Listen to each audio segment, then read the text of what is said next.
KYC AML से related ये हमारा तीसरा वीडियो है और इस वीडियो में हम पढ़ने वाले हैं related to the beneficial owner. मान लो एक कंपनी आपके पास अकाउंट ओपन करवाने के लिए आती है, वो अपना पैन कार्ड दे देती है, सर्टिफिकेट ऑफ इनकॉर्पोरेशन प्रोवाइड कर दिया, articles of association, memorandum of association, जो एक डीड चाहिए थी वो भी आपको मिल गई, एंड ऑथराइज सिग्नेटरीज भी आपके पास अवेलेबल है, उनके आपके पास डॉक्यूमेंट्स भी अवेलेबल है। तो क्या केवाईसी डन हो गया उस कंपनी का? The answer is no. क्यों? क्योंकि आपको यह भी जानना पड़ेगा कि एक्चुअल में कंपनी को कौन ऑन करता है, कंपनी की एक्चुअल ओनरशिप किसके पास है, and that's about the beneficial owner. तो इससे रिलेटेड जो भी रूल्स हैं उनके बारे में हम डिटेल में पढ़ने वाले हैं आज की इस वीडियो में। सो मेक श्योर कि आप वीडियो को अच्छे से गो थ्रू करें। So today we are going to learn about the beneficial owner, यानी कि असली मालिक कौन है, इसके बारे में हम इन डिटेल पढ़ने वाले हैं।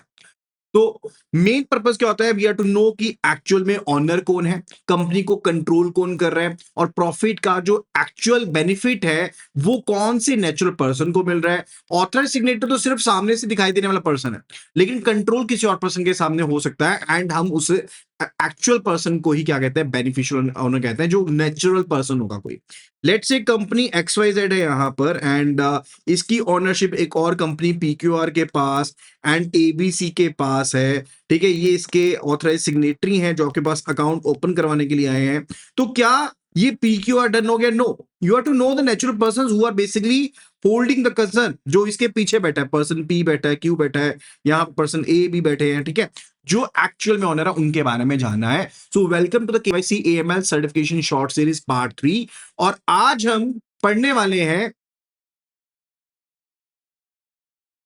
कि बेनिफिशियल ऑनर कौन होता है, legal owner and beneficial owner के बीच में डिफरेंस क्या है, कंपनी के लिए 10% का थ्रेशोल्ड, पार्टनरशिप फर्म के लिए 10% का थ्रेशोल्ड, अनइनकॉर्पोरेटेड एसोसिएशन के लिए 15% का थ्रेशोल्ड, ट्रस्ट के लिए भी 10% का थ्रेशोल्ड।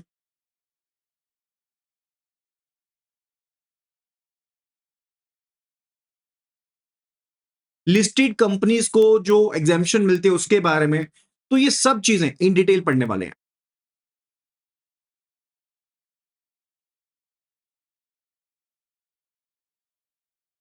देखो, बेनिफिशियल ओनर का सिंपल सा मीनिंग है, जो कस्टमर को अल्टीमेटली ओन करता है, कस्टमर को अल्टीमेटली कंट्रोल करता है, या जिसके बिहाफ पर ट्रांजैक्शन या रिलेशनशिप कंडक्ट की जा रही है, दैट्स द केस। और हम यहां पर किसके बारे में बात करते हैं? We are talking about the real owner, जो एक नेचुरल पर्सन होना चाहिए।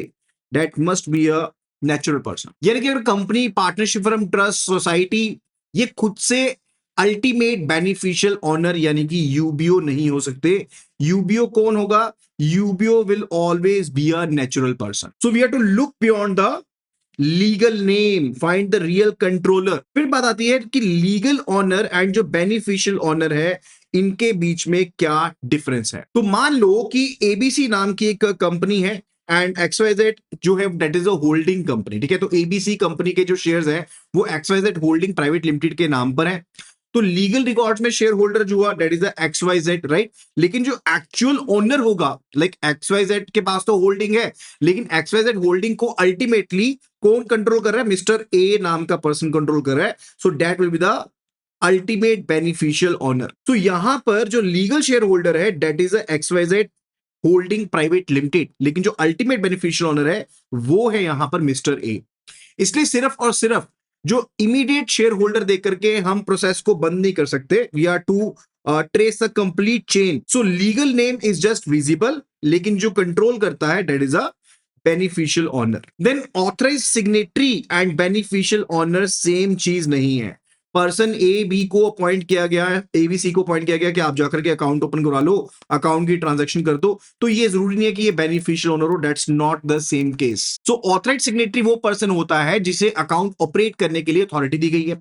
बेनिफिशियल ऑनर वो नेचुरल पर्सन होगा जो एंटिटी को अल्टीमेटली ओन करता है, कंट्रोल करता है। एग्जाम्पल के लिए मान लो कि कंपनी का जो फाइनेंस मैनेजर है वो अकाउंट को ऑपरेट कर रहा है, राइट। तो वो क्या हुआ? That is a authorise signatory, वो तो हुआ ऑथराइज सिग्नेटरी। एंड दूसरी तरफ जो कंपनी का एक्चुअल लीगल ओनर है वो कोई और कंपनी भी हो सकती है, लेकिन जो नेचुरल ओनर होगा that will be the beneficial owner. इसलिए बैंक को अलग अलग आइडेंटिफाई करना होता है कि लीगल एंटिटी जो है जिसके नाम पर अकाउंट ओपन किया है वो क्या है, बेनिफिशियल ओनर कौन है एंड ऑथराइज्ड सिग्नेटरी कौन है, those all are to be looked into. अब बेनिफिशियल ओनर की आइडेंटिफिकेशन जरूरी क्यों है? देखो क्रिमिनल्स क्या करते हैं, कई बार ना अपनी आइडेंटिटी को हाइड करने के लिए अलग अलग लेयर्स का इस्तेमाल करते हैं। लाइक पहले एक लेयर क्रिएट कर दी कि XYZ कंपनी का अकाउंट है, उसके बाद इसकी जो ओनरशिप है, होल्डिंग है, वो अलग अलग कंपनीज के पास है, एंड जो अल्टीमेट जो ओनर है वो बाहर किसी और कंट्री में बैठा है। तो they are basically trying to have the layering, ठीक है, जिससे थ्रू वो अपनी आइडेंटिटी को सेफ गार्ड कर पाए। तो मल्टीपल होल्डिंग कंपनीज हो सकती हैं, ट्रस्ट स्ट्रक्चर्स हो सकते हैं, या it could be related to कि overseas entities could be involve, right, या फिर पार्टनरशिप अरेंजमेंट हो सकते हैं। तो ये सिर्फ और सिर्फ सामने से चीजें दिखाई देती है कि भाई हाँ ये एंटिटी कंट्रोल कर रही है, लेकिन अल्टीमेट कंट्रोल किस पार्टी के पास होगा, वो एक नेचुरल पर्सन होगा जिसको हम अल्टीमेट बेनिफिशियल ओनर कहते हैं। So that's the case. तो बेनिफिशियल ओनरशिप क्यों जरूरी होती है?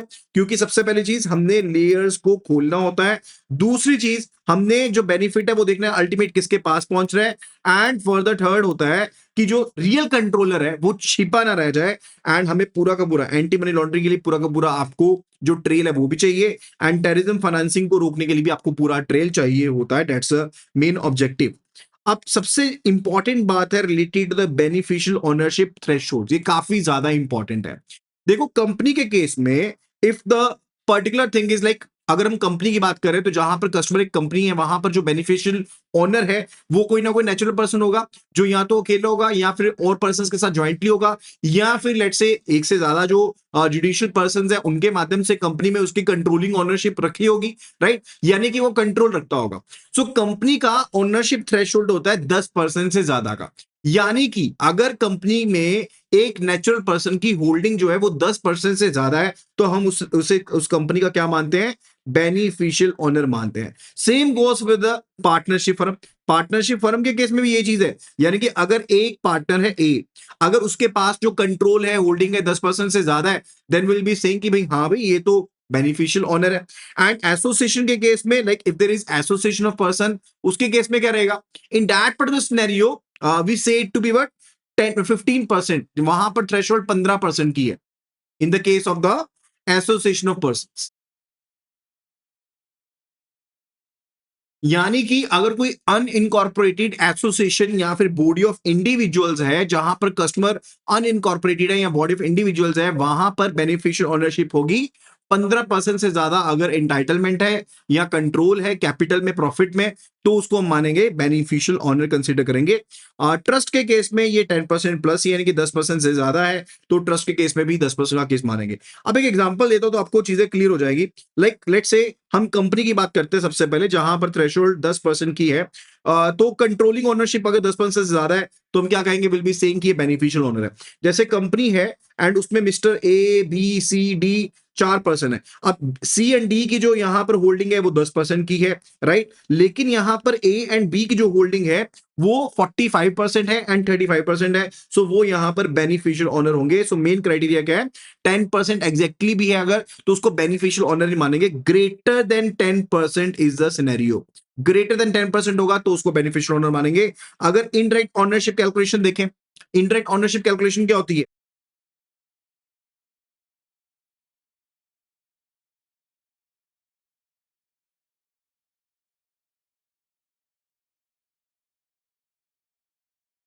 एक एग्जांपल लेके चलते हैं। एबीसी प्राइवेट लिमिटेड के जो 60% शेयर्स है ना, वो XYZ प्राइवेट लिमिटेड के पास है, इसके, ठीक है। तो पर्टिकुलर कंपनी है एंड फर्दर उसके 60% शेयर जो हैं वो XYZ प्राइवेट लिमिटेड के पास है, राइट। पहली चीज तो ये होगी। अब XYZ प्राइवेट लिमिटेड की जो ओनरशिप है, यानी कि ये हो गई एबीसी कंपनी, ये हो गई XYZ कंपनी, और जो XYZ कंपनी है यहाँ पर, यानी कि प्राइवेट लिमिटेड जो कंपनी XYZ है जिसके पास होल्डिंग है एबीसी की, उसमें person A and person B के जो शेयर लगे हुए हैं, लेट्स सपोज कि पर्सन ए का 70% ओनरशिप इसमें है, या लेट्स से 60% ओनरशिप इसमें, एंड फर्दर पर्सन बी के पास 40% ओनरशिप जो है वो होल्डिंग कंपनी में है। तो पर्सन पी की यहां पर पर्सन ए का जो इनडायरेक्ट होल्ड रहेगा वो कितना रहेगा? डेट विल बी 60% इंटू 70%, यानी कि पर्सन ए की होल्डिंग यहां पर 42% की है, और पर्सन बी की जो होल्डिंग मानी जाएगी that will be what? That will be 40% into 70%, यानी कि 28%। तो दोनों यहां पर बेनिफिशियल ऑनर माने जाएंगे। ये उस केस में होता है जहां पर इनडायरेक्ट ऑनरशिप होती है। And there could be the cases like control through the other means, यानी कि लोअर परसेंटेज होने के ऊपर भी कई बार हम बेनिफिशियल ऑनर काउंट करते हैं। जैसे मान लो कि मेजोरिटी जो डायरेक्टर्स है उनको अपॉइंट करने की ताकत आपके पास है, या मैनेजमेंट के राइट्स आपके पास है, वोटिंग राइट्स आपके पास है, ठीक है, स्पेशल वोटिंग राइट्स जो होते हैं, या पॉलिसी डिसीजंस आप ले सकते हो, शेयर होल्डर के साथ अग्रीमेंट कर सकते हो, कंट्रेक्चुअल कंट्रोल कर सकते हो। तो उसके केस में इवन दो आपके पास जो ऑनरशिप है, ऑनरशिप स्टेक है वो 10% या उससे कम है, लेकिन अगर आपके पास ये वाले अधिकार अवेलेबल है ना, तो स्टिल आपको बेनिफिशियल ऑनर काउंट किया जा सकता है। Then the second one it's about the partnership firm. अगर पार्टनरशिप फर्म के बारे में बात करते हैं तो यहां पर भी थ्रेशोल्ड जो है वो 10% से ज्यादा की है। कैपिटल में अगर आपकी थ्रेशोल्ड यानी कि ऑनरशिप 10% से ज्यादा है, या प्रॉफिट में जो आपको पैसा मिलता है वो 10% से ज्यादा है। लेट्स से यहां पर पर्सन ए है, पर्सन बी है, पर्सन सी है, राइट। और पर्सन ए को कैपिटल में उसने लगाया 8%, प्रॉफिट को उसको 25% मिलता है, तो यहां पर डेफिनेटली वो बेनिफिशियल ऑनर रहेगा। क्यों? क्योंकि प्रॉफिट में उसको 25% मिल रहा है, 10% से ज्यादा मिल रहा है। अगर पर्सन बी ने कैपिटल 50% लगाई है, प्रॉफिट भी 50% मिल रहा है, तो वो तो डेफिनेटली बेनिफिशियल ऑनर है। पर्सन सी जो है यहां पर, जिसने 2% लगाई है कैपिटल एंड फर्दर उसको यहां पर प्रॉफिट में मिल रहा है 25%, तो वो भी यहां पर बेनिफिशियल ऑनर रहने वाला है। That will be the case. And if you talking about the in unincorporated association, अब इसके केस में कितना होता है? It is 15%। यहां पर स्टेक 15% का देखते हैं, तो पर्सन ए जिसके पास 40% है, पर्सन बी जिसके पास 25% है, पर्सन डी जिसके पास 20% है, so greater than 15%। It's not just the 15% criteria, the criteria is greater than 15%। आप देखते हो अगर उससे ज्यादा है तब आप उसको किस में काउंट करोगे? बेनिफिशियल ओनरशिप में काउंट करेंगे। ट्रस्ट के लिए जो परसेंटेज है वो बेसिकली 10% रखा गया है। Already I have told you कि in the case of the trust even it is 10%, right. And यहां पर ना एक डायग्राम सा बनाया गया, तो उसको समझना जरूरी है। देखो ट्रस्ट के मामले में सिर्फ और सिर्फ एक ऑनरशिप परसेंटेज देख करके आप अब जो बेनिफिशियल ऑनर है उसको आइडेंटिफाई नहीं करते। ट्रस्ट के जो बेनिफिशियल ऑनर्स होते हैं उनके आइडेंटिफिकेशन में आप देखते हो कि बेसिकली जो ऑथर है या सेटलर ऑफ ट्रस्ट है, या जो ट्रस्टीज होते हैं, या फिर जो बेनिफिशियरीज हैं जिनका इंटरेस्ट 10% या उससे ज्यादा है, या फिर और कोई नेचुरल पर्सन जो है जिसका अल्टीमेट इफेक्टिव कंट्रोल है, उन सभी को हम बेनिफिशियल ऑनर की डेफिनेशन में शामिल करते हैं। यानी कि अगर हम बात करें रिलेटेड टू द ऑथर और द सेटलर, तो ये वो पर्सन है जो ट्रस्ट को क्रिएट करता है। यानी कि ट्रस्ट को क्रिएट करने वाले पर्सन को क्या कहते हैं?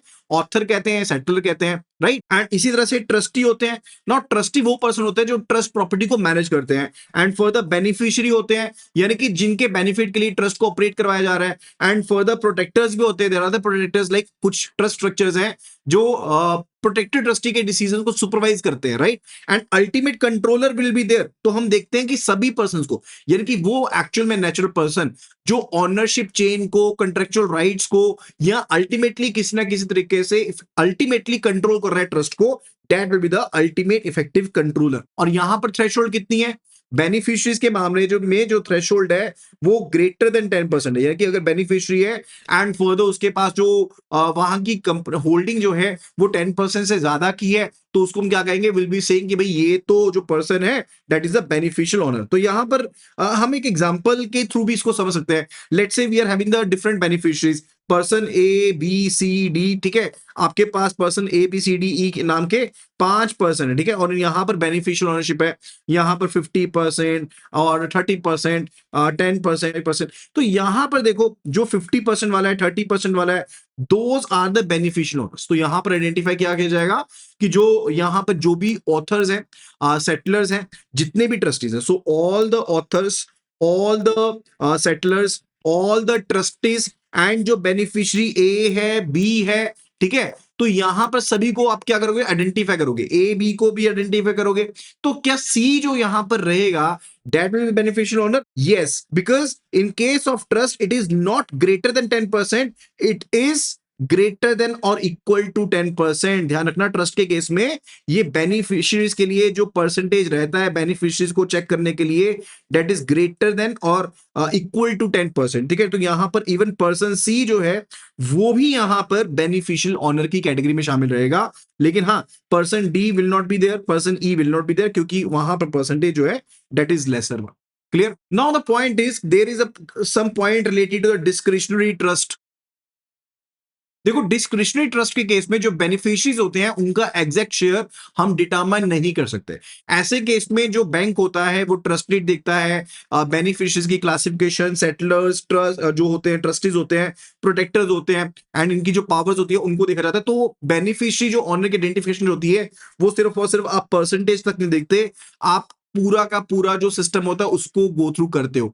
And further we also look at the SMO, यानी कि जो सीनियर मैनेजिंग ऑफिशियल्स होता है, यानी कि जो मैनेजिंग डायरेक्टर है या सीईओ है, होल टाइम डायरेक्टर है, मैनेजिंग पार्टनर्स है, उनको भी डेजिग्नेशन के हिसाब से उनकी भी डिटर्मिनेशन करते हो। एंड एसएमओ का यूज सिर्फ और सिर्फ तब किया जाता है जब आपको ओनरशिप के केस में कोई नेचुरल पर्सन या कंट्रोल टेस्ट में कोई भी नेचुरल पर्सन ना समझ में आए, then you go for the SMO feedback, यानी कि जो सीनियर मैनेजिंग ऑफिशियल्स होते हैं आप उनको as an beneficial owner consider करते हो। Then very important point, it's about the listed entity exemption, यानी कि जहां पर कस्टमर या जो कंट्रोलिंग इंटरेस्ट ऑनर है वो इंडिया में स्टॉक एक्सचेंज में कोई लिस्टेड कंपनी है या फिर सेंट्रल गवर्नमेंट के द्वारा नोटिफाइड है, राइट, मान लो किसी एलिजिबल फॉरेन जुरिस्डिक्शन में लिस्टेड एंटिटी है या फिर ऐसी लिस्टेड एंटिटी की सब्सिडरी है, let say ABC listed company है और इसकी सब्सिडरी है X Y Z, right, X Y Z is the subsidiary. तो इनको यहां पर एग्जेम्पशन मिल जाती है। एंड वो क्या पर्टिकुलर एग्जेम्पशन है, इसको एक एग्जांपल के थ्रू समझते हैं। लेट से एबीसी लिमिटेड जो है वो इंडिया में स्टॉक एक्सचेंज के ऊपर लिस्टेड है, so this is the listed company over here, right, stock exchange के ऊपर लिस्टेड है। एंड बैंक जो है वो एबीसी लिमिटेड का अकाउंट ओपन कर रहा है। तो बैंक को हर पब्लिक शेयर होल्डर के पीछे बेनिफिशियल ओनर को सर्च करने की जरूरत नहीं है। This is for the listed company. क्यों? क्योंकि बैंक जो है वो यहां पर क्या करेगा, जो एंटिटी के डॉक्यूमेंट्स हैं, ऑथराइज सिग्नेटरीज हैं या फिर जो सैंक्शन स्क्रीनिंग है या एक्सपेक्टेड ट्रांजैक्शंस है उनकी ड्यू डिलिजेंस करेगा। लेकिन जो लिस्टेड एंटिटी एग्जेम्पशन है उसका मतलब होता है कि कंप्लीट एग्जेम्पशन आपको नहीं मिली है। इट्स जस्ट अ केस कि जितने भी आपके शेयर होल्डर्स हैं उनके लिए आपको बेनिफिशियल ऑनर को ऐसा सर्च करने की जरूरत नहीं पड़ती है। So that is the exemption. फिर बात आती है बेनिफिशियल ऑनर के वेरिफिकेशन के लिए क्या क्या डॉक्यूमेंट देखने होते हैं। लाइक अगर तो नेचुरल पर्सन वेरिफिकेशन है तो वहां पर you will be going for the PAN card, OVDs या फिर एड्रेस प्रूफ हो गया, नेशनलिटी प्रूफ हो गए, टैक्स रेजिडेंसी हो गया, एंड इंडिपेंडेंट जो डेटाबेस चेक है वो कर सकते हो। And for the entity ownership में क्या करते हो, you basically go for the shareholding pattern क्या है, register of members, LLPs, deed क्या है, ट्रस्ट डीड, ये वो सभी डॉक्यूमेंट्स को हम गो थ्रू करते हैं। एंड बेनिफिशियल ओनरशिप का जो स्टेटस है that is also not one time, आपको इवन जो चेंजेस होते हैं उनको भी मॉनिटर करना होता है। तो यहां पर अगर मान लो कोई पर्सन आपको रिफ्यूज करता है कि भाई हमने डॉक्यूमेंट्स प्रोवाइड नहीं करते, दैट्स अ रेड फ्लैग। अगर मान लो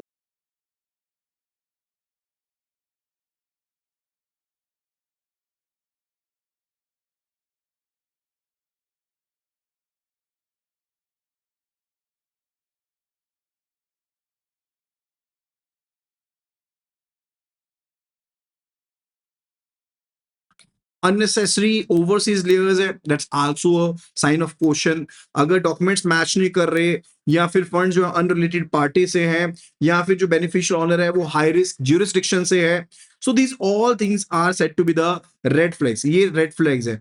एंड अगर बेनिफिशियल ऑनर में चेंज होता है, ऑनरशिप में चेंज होता है, तो you have to look for the other things also. Verify करने के लिए जो शेयर होल्डिंग पैटर्न है, एमएनडी है, एसएमओ चेंजेस, सब चीजों को अच्छे से गो थ्रू करना पड़ेगा।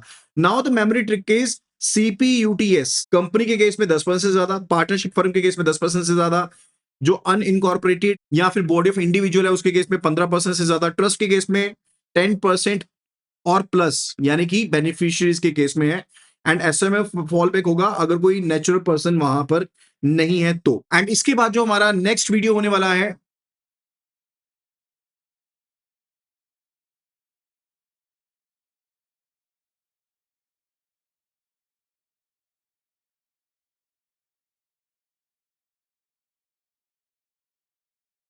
that is going to be related to CKYCR.